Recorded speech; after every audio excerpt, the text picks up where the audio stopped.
भादो मास के कृष्ण पक्ष की अजा एकादशी व्रत की कथा।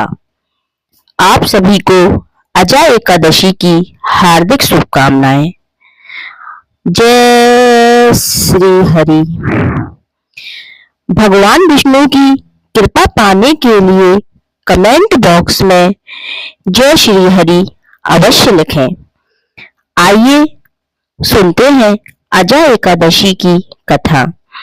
युधिष्ठिर ने पूछा, जनार्दन, अब मैं यह सुनना चाहता हूँ कि भाद्रपद मास के कृष्ण पक्ष में कौन सी एकादशी होती है, कृपया बताइए। भगवान श्री कृष्ण बोले, राजन, एकचित होकर सुनो। भाद्रपद मास के कृष्ण पक्ष की एकादशी का नाम अजा है। वह सब पापों का नाश करने वाली बताई गई है। भगवान ऋषिकेश का पूजन करके जो इसका व्रत करता है उसके सारे पाप नष्ट हो जाते हैं।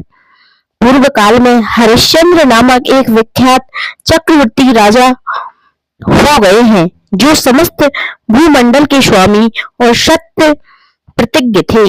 एक समय किसी कर्म का फल भोग प्राप्त होने पर उन्हें राज्य से भ्रष्ट होना पड़ा।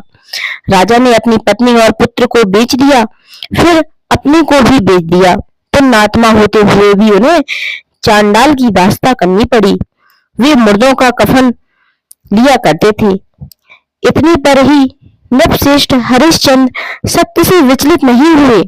इस प्रकार चांडाल की दास्ता करते हुए उनके अनेक वर्ष व्यतीत हो गए, जिससे राजा को बड़ी चिंता हुई। वे अत्यंत दुखी होकर सोचने लगे, क्या करूं, कहां जाऊं, कैसे मेरा उद्धार होगा।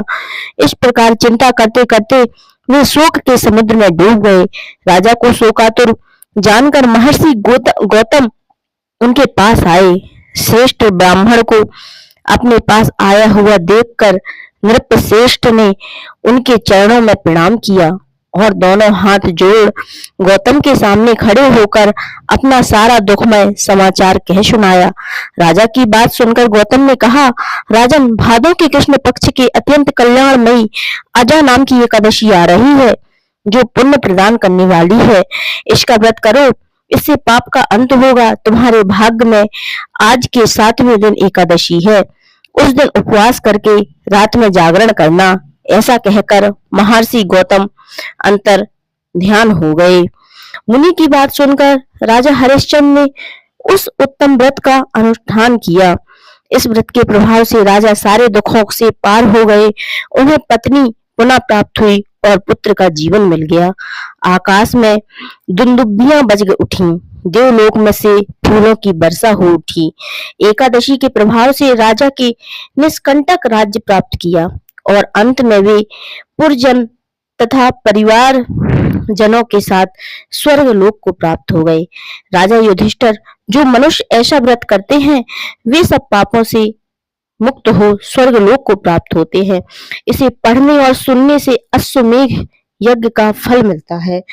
बोलो एकादशी की जय।